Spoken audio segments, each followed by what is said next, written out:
ఓం శ్రీ మాత్రే నమః. ఈరోజు నేను వారాహి నవరాత్రుల్లో 8వ రోజు పూజ చేసుకున్నాను. చాలా బాగా జరిగింది.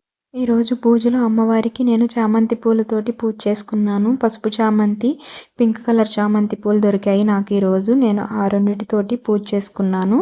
తర్వాత ఇక్కడ నేను నారికేళ దీపంలో నెయ్యి వేసి దీపారాజన చేసుకున్నాను. ఈరోజు నారికేళ దీపం వెలిగిస్తే చాలా మంచిది. నేను ఇక్కడ నా దగ్గర పువ్వొత్తులు లేక నేను మామూలు ఒత్తులతోటి దీపారాజన చేశాను. పువ్వొత్తి ఉండి వెలిగించుకుంటే నారికేళ దీపంలో దీపారాజన చాలాసేపు వెలుగుతుంది. ఇక్కడ వచ్చేసి నేను మామూలు దీపారాజన కూడా చేసుకున్నాను. ఈరోజు అమ్మవారికి నైవేద్యంగా నేను బెల్లం పానకము చిలకడదుంప నైవేద్యంగా పెట్టుకున్నాను. కొబ్బరికాయ, బెల్లం ముక్క కూడా నైవేద్యంగా పెట్టుకున్నాను. ఇక్కడ నేను దీపారాజన చేసుకున్న తర్వాత గంధము, కుంకుమ దీపారాజన కుందులకి పెట్టుకుంటున్నాను. తర్వాత పువ్వు కూడా పెట్టుకుంటాను దీపారాజనకి. దీపం అని వచ్చినప్పుడు అక్షింతలు వేసి అమ్మవారికి చూపించుకోవాలి మనము.